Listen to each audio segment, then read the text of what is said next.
Good afternoon, everyone. Welcome to Leadership from the Heart. My name is Renee Funk, and I'm super happy to see my dear friend and co-host, Miss Elizabeth Riley. Hi, Elizabeth. Hi, sweet friend. How are you in Florida these days? Oh, my goodness. Well, I gotta say, I'm super looking forward to this conversation today. No phone.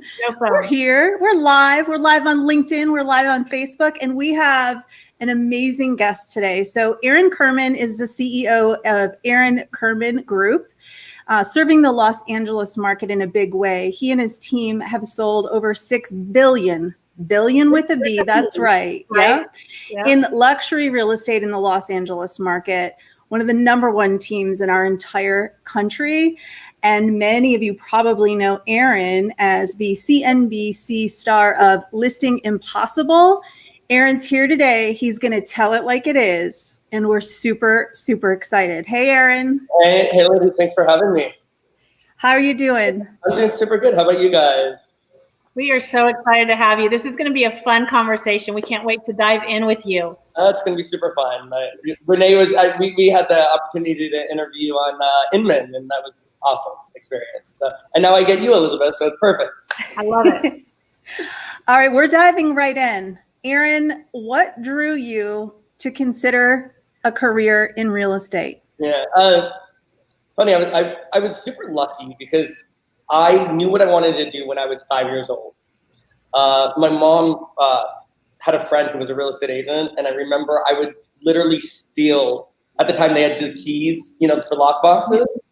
And when I was like 7, I would literally steal the guy's key, no joke, and go into empty houses. And I would go to expensive houses because we lived in a relatively modest area, but not that far away were some really big houses. So I would ride my bike to the big ones, and I would literally break in at 7, 8 years old and just pretend to be a real estate agent. So it was just something I kind of always knew. In fact, I made my parents go look at houses when they couldn't even afford to buy a house. And we would go look at houses I remember driving in these fancy cars with my parents having no intention to buy. And we would waste these real estate agents' time. I feel so bad for the people. I still know the people we wasted their time with because some of them are still in business. But yeah. Well, it's being that you're mentioning that, first thing that comes to mind is, so who were some of your early mentors when you were having that admiration for the industry at such a young age? At the time, they were just the people that were selling in my in the neighborhood that I lived. I remember, there were names. I never really had a mentor as far as an agent, but, I remember companies like Mike Glickman were really big. John Douglas were really big. I remember in Beverly Hills, there was a company called Highland, Alvarez and Young, which is now Hilton and Highland. And so I remember all those big ones. I remember my grandpa lived in Beverly Hills, and I remember those signs. And I remember always knowing that it was something that I wanted to do. But a lot of people aren't as blessed as me when it comes to that. That was a very, very, very lucky thing. And I remember actually when I was 17 years old and I got into the business, everyone said, why would you go into real estate? It's like my grandma's business. Because at the time it was a very different business. And it was just something I knew I loved. So you've always been in real estate. Have you ever had any other job outside of real estate?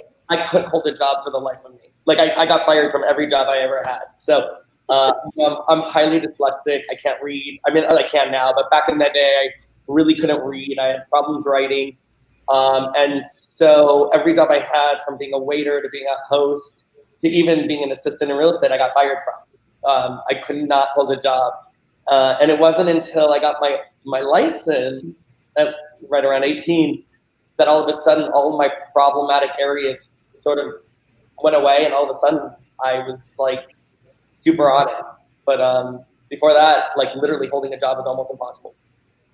Okay, I love hearing that story. I have a son that's severely dyslexic as well. And I always tell him, I'm like, you've got a superpower. Whenever you figure out what your passion is and whatever you're going to want to go forward to, you're going to do incredibly well at. And you're that story right there. I love that. I think I got really lucky because I knew that I could hold a job. And I knew I was going to get fired. And I knew I could have a boss. And so at 18, there's very limited things you can do. Real estate was just one of those things that you can be your own boss. You could be master of your own. You're driving the boat. You're making your own production movie. And so the minute that happened, I all of a sudden accelerated, and all of the problematic areas that were very difficult in my life became assets, because I had to work so hard to learn how to do those things that actually what it really helped me to do was learn how to listen and learn how to understand people. And I was always a little bit of an outsider. And so that all actually helped accelerate my sales abilities. Well, Eric Page just asked a question of you, Aaron, and it's really diving a little bit deeper into what advice would you give your younger self now? You know, I think the key to success is being joyous. And I had always fought so hard to get to where I was when I was younger. And today I go, wow, I need to pinch myself every day and look at where I am, what I've done, and where I'm going. And I wish I did that a little bit more when I was younger, because I was so obsessed with the end destination rather than just enjoying the ride. And I think the ride is what gets us to where we are today as humans, right? And I think when I was younger, I was so driven for success and trying and working. And it wasn't that I wasn't joyous, but I just wish I was a little bit more cognizant of being aware, because we're really lucky to do what we do and live where we live and be who we are. And I just would have loved to have acknowledged that a little bit more in my younger days. You were charting your own path because you had obstacles most people didn't have, right? And so you were fighting that battle in your own way. And now looking back, hindsight's 20/20, but it's awesome because you have such a great story that so many people can relate to, and they may not know that about you, right? Because the perception is a huge thing. They see you're on TV, they see how successful, and they think, oh, well, it was just always easy for this guy, not knowing the backstory and where you had to come from to get there. And the thing is, and this is what I realized, is like, when you're building and when you're looking at everybody, right? And you're like, you always think somebody's better than you. You're like, oh, that person sells 500 million, or that person just sold a X house, and you're comparing yourself. And the thing that you realize is we're all in this together at any level. The business is a business. We're dealing with the same stuff. And at the end of the day, if you're cautious and you care about your clients, and we care about where we're going, and we care about making sure we're giving back to our people, then no matter where you are in your business, you can grow it, and we're all the same. And I just think people need to not compare where they are versus where they want to be versus where somebody else is. It's our own race. So all we can do is look at ourselves and go, God, I did good today. Because that's what makes us feel good. And the more good we do and the more we give back, the more we're going to get back. And I just remember looking at the people at the top of my game when I was younger, and I always said, God, they're so much better than me. And I would go into meetings. People could smell sales. They know, when you know you're good, when you know that you're giving 100%, when you know your team is the best, when you know you're organized, when you know you're structured, you're going to come in and somebody's going to want you. And that's going to double down and triple down and triple down. And you don't have to be in the business, like I've been in the business 25 years. You don't have to be in that long. Just work really hard and really smart and care. Because at the end of the day, it's a service. It's giving to people. And if we give to people, you're going to get it back. And that will translate to sales, money, happiness, and everything else. You talked about 50-50 a lot, right? 50%. What do you say? I mean, I don't want to take your words. I know what your words are, but you talk about the 50-50 equation a lot. Yeah. Are you talking about this life in general? You're just talking about in business. 50% is showing up. Listen, you got it. Listen, I believe 80% of it is showing up. Yeah. 80% is showing up with the right energy. So if I have a bad day or I'm off, I shut my day down. It drives my assistants crazy, but I know that if I make a call and my energy is off, I'm not going to make a sale. I'm not going to get a listing. Buyers aren't going to like me. Sellers aren't going to like me. I literally shut it down. So you kind of have to know your energy, and you have to figure out how to get your energy on track. Because the 80, it really is all about the energy. Like if I go in on a happy day, I could make miracles happen. And if I go in on a day where I have a headache, or I don't feel well, I'm tired, it's not going to happen. And so it's knowing yourself. If you can fix that bad day, do it. Like some days I go home for 5 minutes and jump in my pool, take a cold shower and start again. And hopefully that starts my energy again. And if it doesn't, some days I shut down. And that's okay too, because I believe that you have to take care of yourself in order to take care of others. And so if you're not self-monitoring and self-care, you're in trouble. Like, it's just not going to be a good day. And if your life isn't where you want it to be, your business isn't going to be where you want it to be. And it's not going to go, because it all goes full circle. So for me, you have to make sure you're taking care of all of it at the same time in order to be really successful. The self-awareness lesson that you just shared with the audience is critical. I don't think I've quite heard it explained like that. And you're touching on something that's important, regardless of whether you're an individual agent or a business owner, entrepreneur, whatever it is, even just from a parental standpoint, is sometimes if you're having a rough day, it might be smart to shut it down. Shut it down. Life self-care is more important than business self-care. Yeah. So if your business isn't where you want it to be, or you're struggling, or you're not doing well, I say stop. Look at your life. How are you doing personally? How are your friendships? How's your family? How's your husband, wife, significant other? Figure all of that out.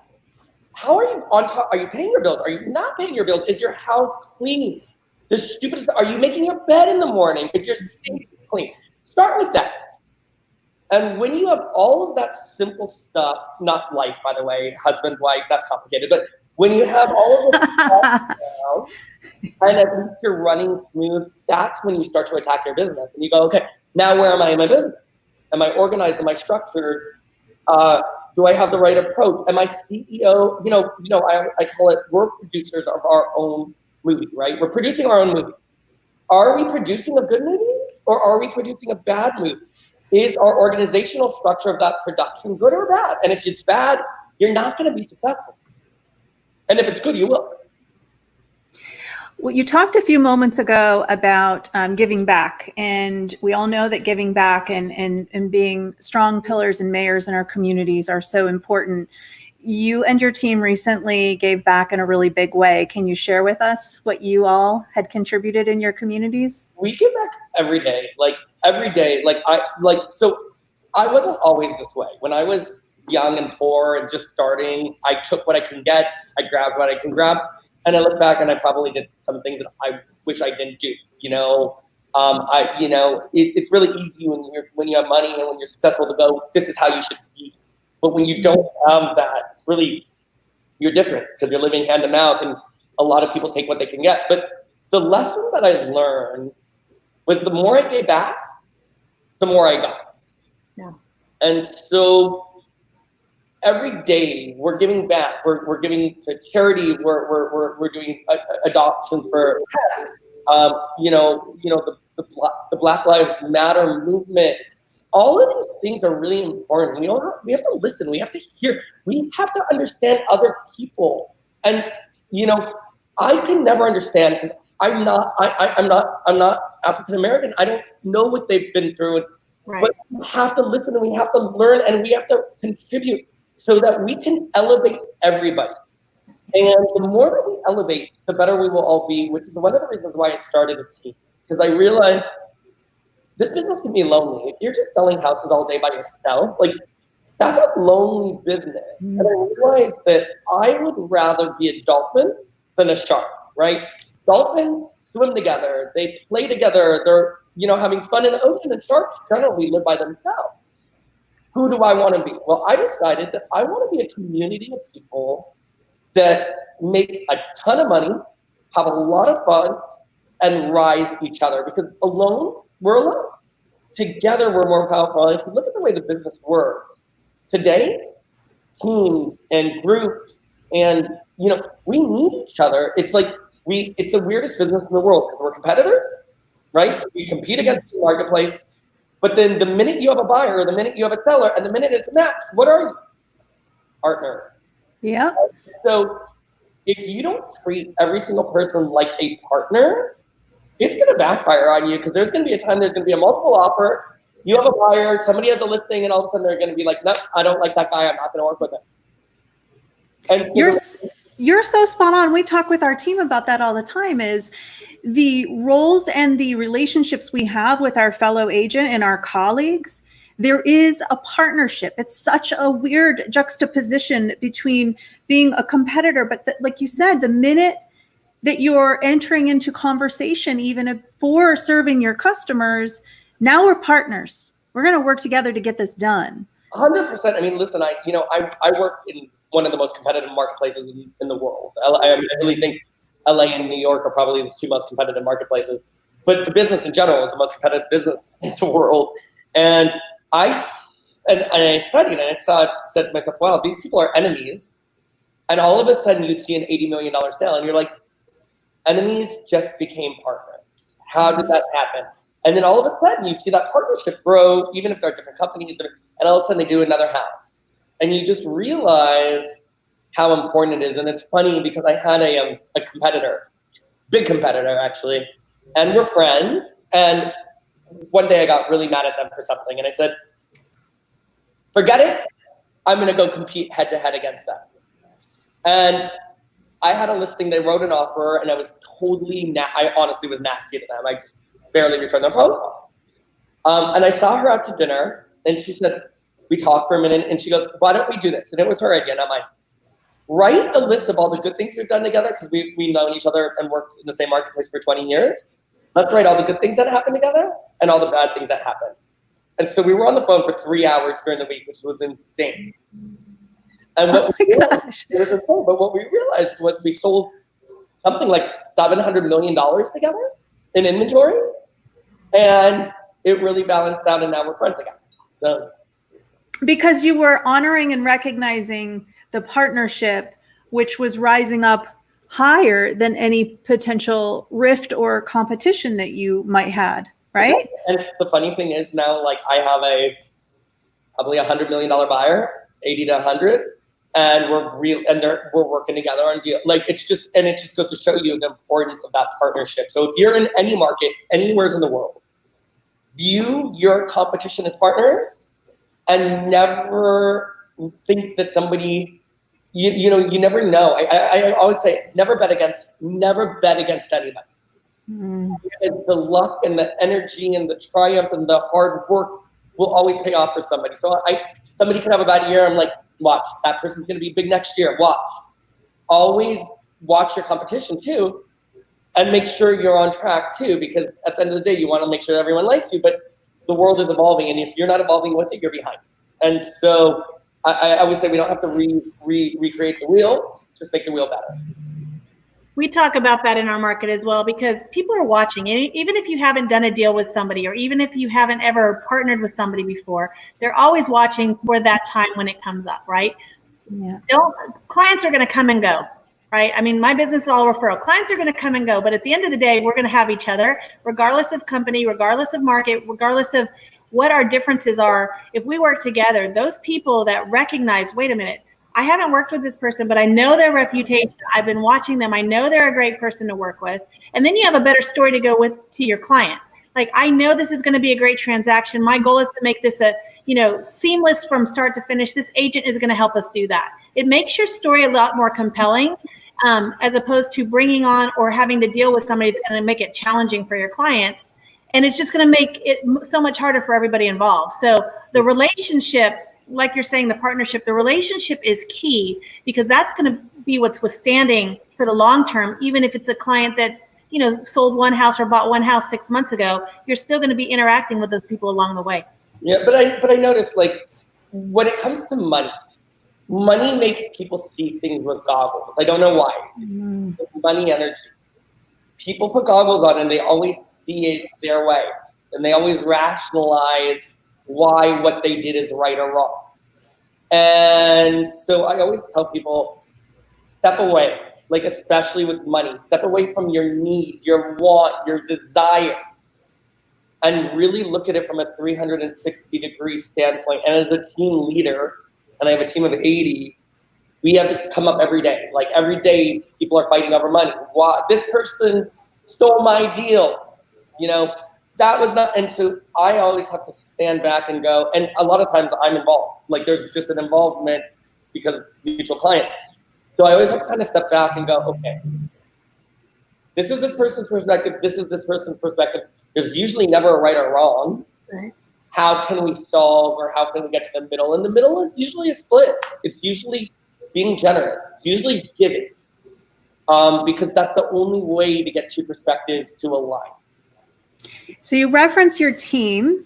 I would like to take a dive into that for a moment, because so as an example that you showed many times on Listing Impossible, I found you to be quite an inspiring leader to your team. I thought that your balance on that show was a really healthy balance of being concerned about culture. I saw a lot of examples that you were really focused on a healthy culture. And then I saw a lot of examples on Listing Impossible where you were all about competition. So Aaron, how do you balance those two things? I mean, that's a tough balance, and you are balancing it. I don't think I have it yet, actually, to be honest with you. I'm learning. I don't think I have it yet. So I started my team zero competition because I thought I left a big company that I felt very, very competitive at, and I felt like it was sinking me. I didn't like the competition. So I went out and I left a very established luxury brand and sort of went to a no-name brand that I built as a luxury brand. And I started flourishing when I did that. So when I started my team, I really didn't, we almost didn't advertise our sales and team. We really tried to keep it. Recently, though, I'm dating a guy who runs a bank. And he always talks to me about goals and how he runs a very large bank. He's part of a big bank in South America, and they do goals and all these different things. And so he started getting it in my head, why do you not have these goals for your team? Because I really didn't establish goals. So now the first thing I say to all of my team is, what is your goal? Where are you going to be? And where are you? And by the way, what's your goal for the year? What's your goal for the month? And if you're not there today, you're behind, because it's going to take 45 to 60 days to close something. So if you don't have an escrow in July, you're not closing anything in August, possibly September. So how are we going to? So now I actually started to do a little bit more goal orientation. I literally calling all my agents. I'm like, what's your goal this month? Where are you? How are you doing? And I'm now and I actually did it for myself, which I've never done before. So my boyfriend actually taught me. So theoretically, I said, okay, I'm going to sell $50 million a month myself every month. That was my goal, 3 quarter row. And we've been doing it. I mean, I've been doing it, and that's not including my team. That's personal, right? And so literally at the beginning of every month, I literally pretend like it's Monopoly. And I'm like, what's the easiest way to hit my $50 million goal this month? And that's not including, I sell a $50 million house, because that's going to happen, and then that's going to come and go. I'm talking about pure numbers that because of one house sale will be 50, but I would rather sell 6, knowing I'm going to make the 50, and then if I get lucky, I'll get to 100, right? And so every month I kind of play Monopoly. I'm never hard on myself if I don't make it. If I make it, I never stop working on it. And it's a really easy way to just have fun and not feel the stress of the losses or the wins, and just be like, I am where I am this month. How can I have fun making money and accomplishing my goal? Well, Stephanie watching says she loves that you ask your team what their goals are instead of telling them. Yeah, everybody's different, right? My goal is probably going to be unattainable to a lot of people. Yeah. But I think that where people need to start with is an obtainable goal that can be accomplished, because then you're going to feel good. Yeah. Once you do that, the next goal is to double and triple and quadruple. But, everybody has a different life. Everybody has a different position in life, and everybody has a different way of doing things. And some people are natural born salespeople and others are not.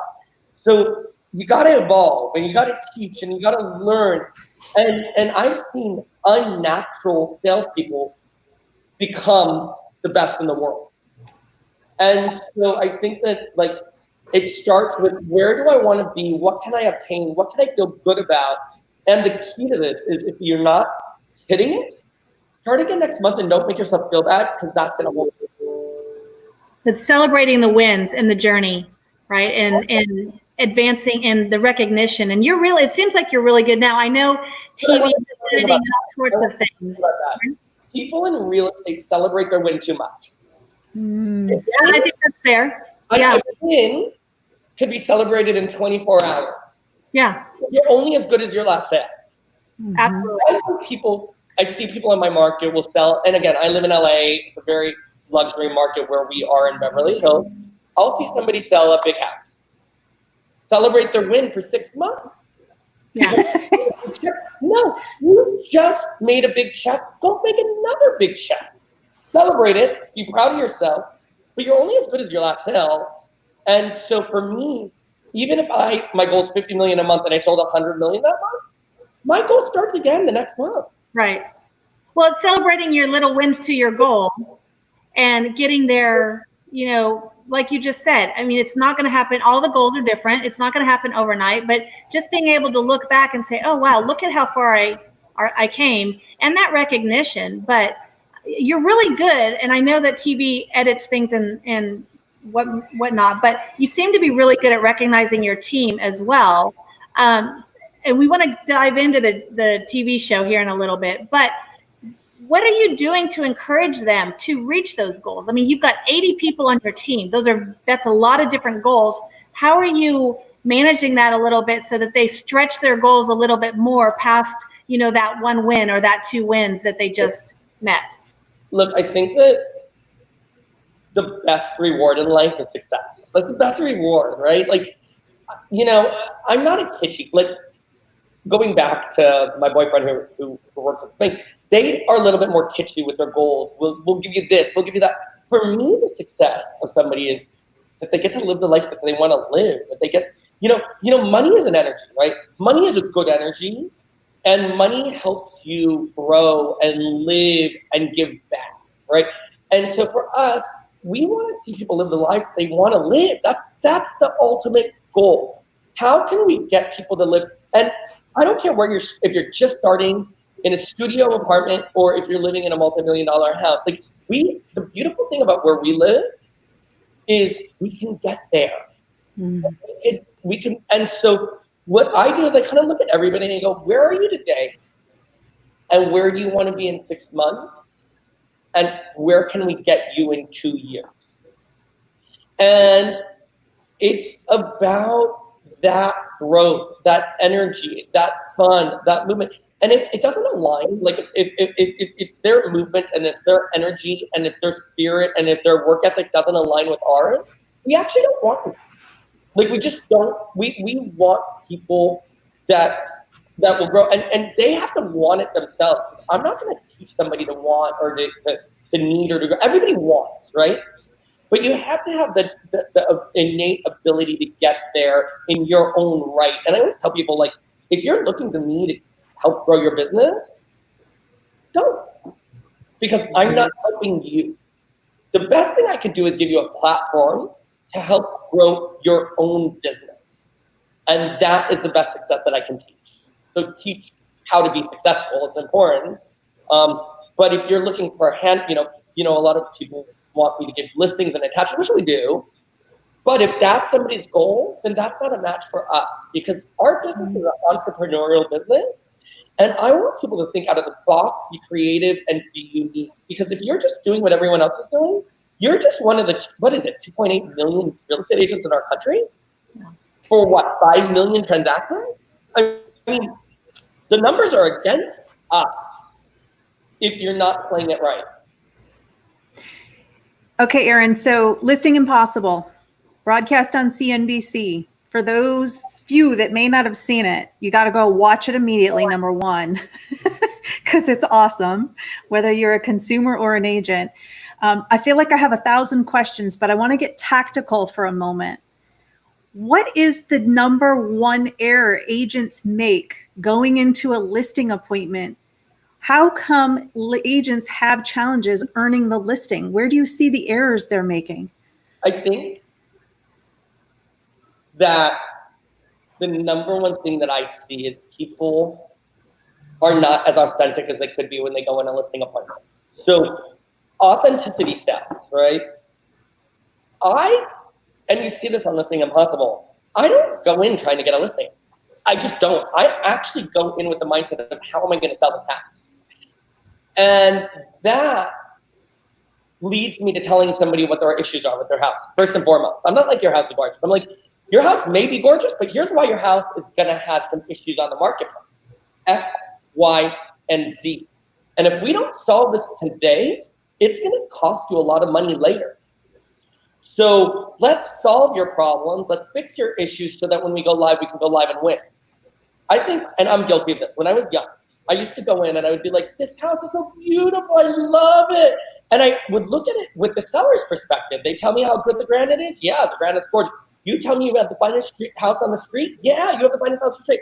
I would get the listing signed, and then I would overprice it, and then I would show it to a buyer, and all of a sudden I would start sweating because I started to see all the flaws of the house. And I was like, oh my God, I just took an overpriced listing that I'm not going to sell for 6 months or a year. And so I trained my mind to really look at what's and I'll tell you, sellers appreciate it. Be honest, be real, be sincere about the price. Nobody wants to, for lack of a better term, people, nobody wants bull. People want reality. People want realness. People want authenticity. And whoever you are, be authentic about it. Like, I've seen some of the weirdest people be the most successful agents. Some of the weirdest people are CEOs of Fortune 500 companies. No joke. Why? Because they know who they are. They own it. For better or for worse, they are who they are. And that draws people to that.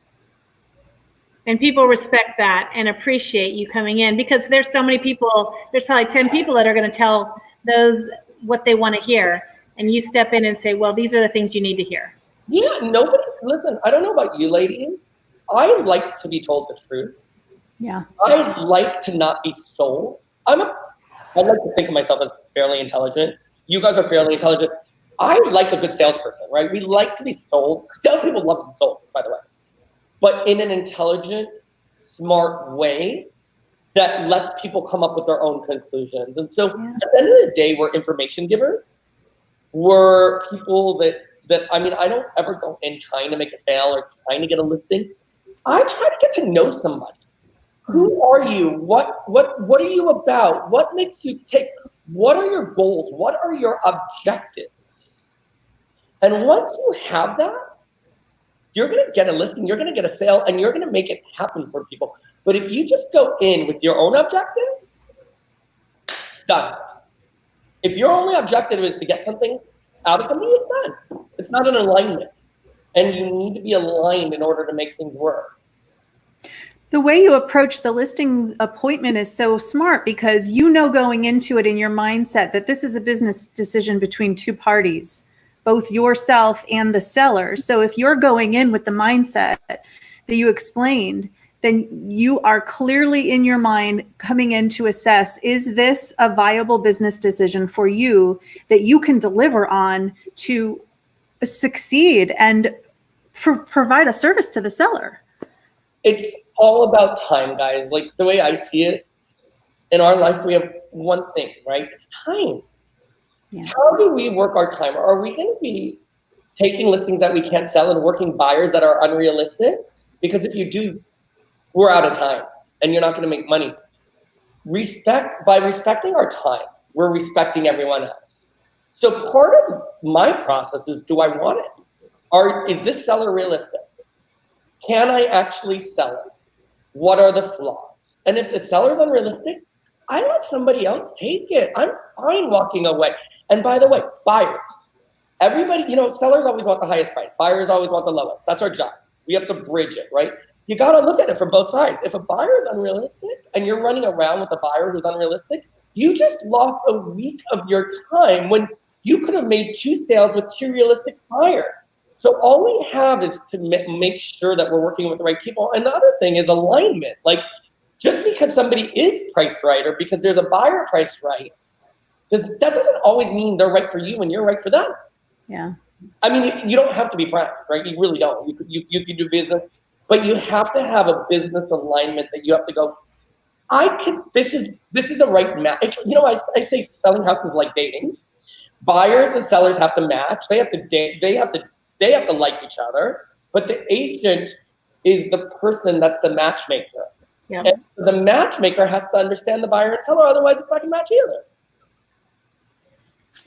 Talk right, about business. I mean, obviously things have changed a lot for all of us in the world this year. How was your business from last year, 2019, different from how things are operating today? When COVID first happened, I took a step back and I was like, let's care about our community, let's care about our family, let's care about our clients, let's care about our friends. I took a beat. I called my entire database. 2 months into it, I realized that life is going to go on. Like we have to be cognizant of the realities of our world, but we will either stop doing business or we will do more business. And I said to myself, I got very determined. And I said, you know what? Now is the time to get my systems in place. Now is the time to organize my staff. Now is the time to do bigger, better advertising. We really restructured. We took a look at what was working and what wasn't working. We literally started our business from, we literally almost had to redo a lot of it because we realized we were off track. And today, actually, our numbers are up substantially from where they were towards that pre-COVID numbers. But I think it's because we said, look, we are where we are. We're going to be where we're going to be, and the house is more important than ever. And people are realizing that we can't travel like we used to. We aren't going to bars and restaurants like we used to. And so the house has become a very important thing. And we decided to take advantage. I mean, it's a horrible moment, and I really hope it gets better. And I hope people, we need a cure, right? But from a real estate standpoint, we realize the house is what's going to keep people safe. Yeah. And so we reached out to markets that were not LA based. New York, for example, we have a lot of people coming from New York to LA because they want backyards and they want homes. We have a lot of people that can't travel, but we have a list of people from Hong Kong right now because of political unrest that want to be in LA. We have done this amazing outreach, and our numbers are actually probably better than they were last year, which is really weird. We have a question from one of our viewers, Bic DeCaro. Bic is wondering, for either agents who are looking to break into the luxury market or perhaps an agent who would like a stronger footing in the luxury market, what would you recommend as far as critical marketing strategies? Yeah, look, it's not going to happen overnight. I always say, if you want to break into luxury, partner with somebody that is in luxury. Learn, if you haven't sold a $5 million or $10 million or $20 million or $100 million house today, you're probably not going to do it tomorrow. Why? If you don't have that portfolio, people aren't going to just say, okay, I'm going to hire you. It just doesn't happen. The best thing you can do is, it's funny, so I have some guys that work for me, and they grew up on the wrong side of the tracks. This was 5 years ago in very rough neighborhoods. And today they're selling uber luxury houses. They've been with me for 5 years. And I used to make a joke. I'm like, you're from this, they would come look at $40 million house and be like, that's a horrible house. This finish is terrible. And I would, literally, all they do is criticize the $40 million house that happen to be my listings. And I'm like, you are from, and I'm not going to name the city because I don't want to insult anybody. You're from this place where the house are X$. But they got so ingrained in the luxury market. They know it so well. They've studied under me. They've learned under me. They have what we've done to get our listings down, that they're basically me. They're young, prettier versions of myself. And now they're in the uber luxury market. And so I think that partner with somebody, get on a team, get on a company that specializes in it, learn it, study it, be the most knowledgeable you can. And when you are ready, attack it. And don't just attack it. Don't sit and wait. There's a way to attack. You could do email campaigns. You could, door knock. You can do social media campaigns. But today, anybody can get the business they want, which is totally different than when I started. Because when I started, you needed to know those rich people to get to those rich people. Today, I could get to anybody in the world without knowing them. So the sky is the limit, right?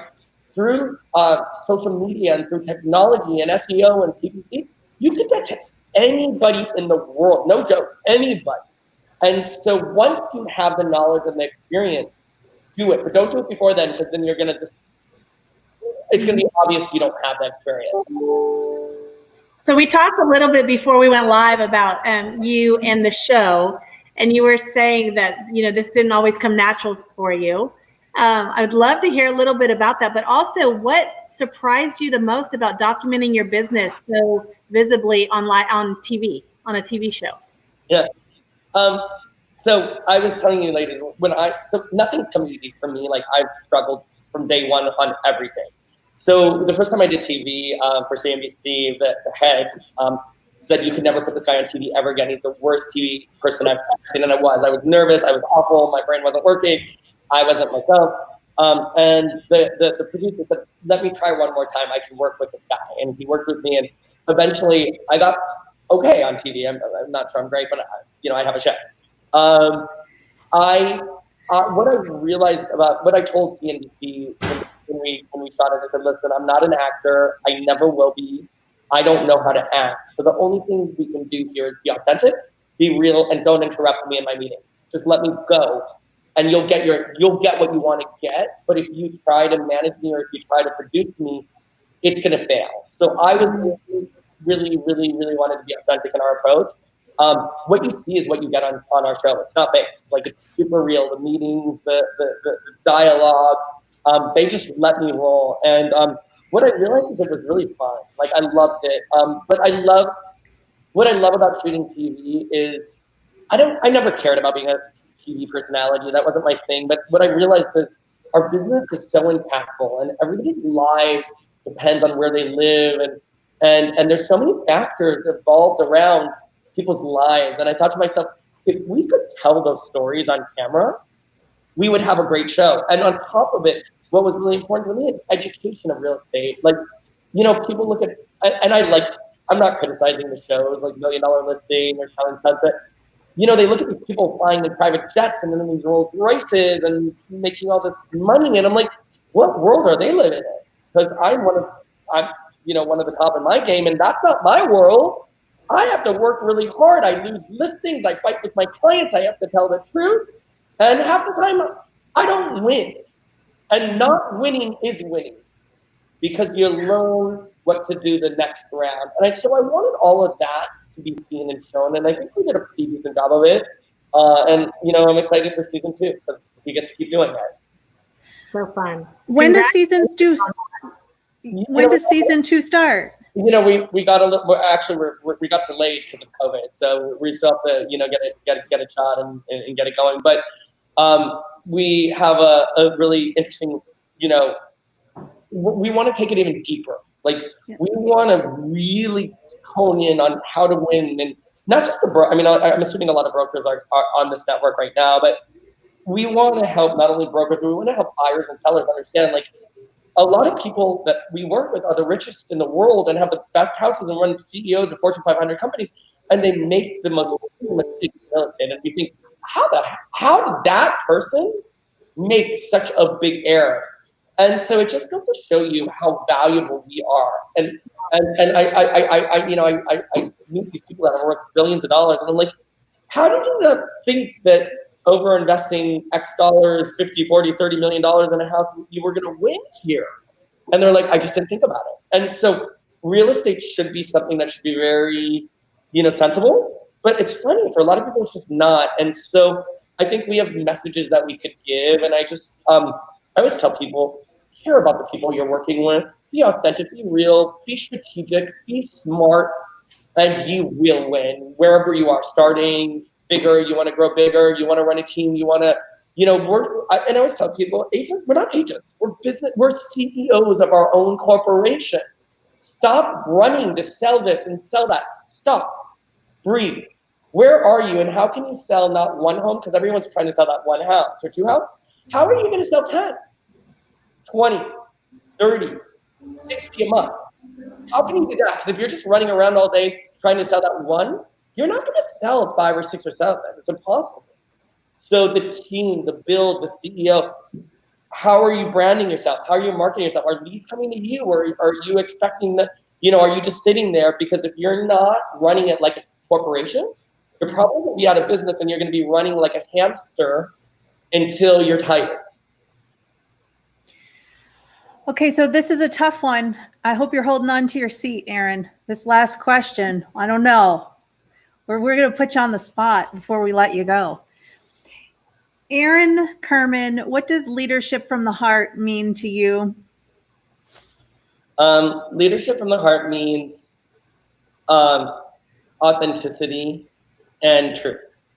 I think that we are in the luckiest position in the world because if you've chosen to be in real estate, we have the ability to be our own bosses and our own creators and build and impact our communities. And so I think that when we all can be leaders, we all can be community ambassadors, we all have the ability to be success. I think a lot of people think money is not a good thing. I know it sounds really weird, but people think that sometimes money, even though we all need it to live, they have issues with it because it brings good and bad sometimes. And I think that the more successful we are, the more we can give back to people, the more we can help our communities, the more we can build a bridge between who we are in our communities and our agents and our sellers and our buyers, and do good things with that. And good leadership means making sure that the guy to your left and the girl to your right are successful, even if you're not on a team. Share information, partner, grow, and think out of the box. Like, you know, we're in a world that's different. Like, there's so many young billionaires today. But don't just listen to your mentor and say, okay, postcards are the thing to do because that's what's been done for 30 years. I'm not saying don't do it. If it works, it works. But what's going to be the next thing to propel them or you or your community? Because whoever comes up with that is going to be the next big winner. You are awesome. Oh, yeah. You guys are awesome. It's fun to be with you guys. And I want to reiterate too, Listening Impossible, it's so much more than a reality show. When I first watched it, when it came on, it really caught my attention. And my initial thought was, wow, I'd like his job. Because my first reaction was, he's really telling it like it is. But what I think is critical for both the consumer and agents who watch the show is to see the importance of the authentic moment, that it is you serving as the listing agent. Both parties deserve to hear it. It's bigger than that. And so thank you for uplifting. I hope everybody picks up on what's important about your show because there's a bigger message to be picked up on. I thank you for that. And, I can end on, if I ever gave anybody any advice, I would say be your authentic self. And even if you have flaws, like, own it. It's okay. We're not perfect. Like, nobody's perfect. And if you own your flaws and you really don't like them, work on fixing them. But even if you have them, it's okay. Own it. I tell my clients all my flaws. And they're like, and I think it makes people relate because nobody wants perfection. Perfection doesn't exist in life. At any level, whether you're selling, whether you're buying, it just doesn't exist. So the best thing we can do for our clients, for ourselves, is to own who we are and be like, hold yourself to that standard every day, whatever that standard is. Erin, we are so appreciative of you spending your time with us today and just pouring into us with such an awesome conversation. I don't know what I was expecting. It wasn't this. This is so much more than I was expecting. And I mean, I could talk to you for hours. What were you expecting? I feel like sitting up a little bit bigger, and I'm like, okay, because you're right. There's so many challenges we're facing, but we're in a very unique position that we can help so many people in a great way. And so I keep going back to you saying, if you're having a rough day, it's okay. Walk away, step out of it, come back, because you're not going to be good for anybody else. So we have a very unique situation here. And I just love the compassion and the leadership that you portray. And the other thing that I think people should remember is, yes, we're in a tough time. But that doesn't mean that we can't lead. It doesn't mean that we can't sell a ton of houses. It doesn't mean that we can't be successful. Our job is more important today than it's ever been. Yeah, it is. And so, I don't want to say, I think all we can do is say, look, we're in a really difficult moment. I hope they fix it. But from a personal standpoint and from a business standpoint, there is a way to redefine our world and grow during this moment. And when you do, not only are you going to grow in this moment, when it gets easier and better, you'll be that much stronger. awesome. Well, we're stronger today after you pouring into us for this hour, Erin. Thank you so much. We appreciate you. It's great seeing you. We appreciate you guys. We'll see you soon, Erin. Yeah. Bye, Erin. Bye.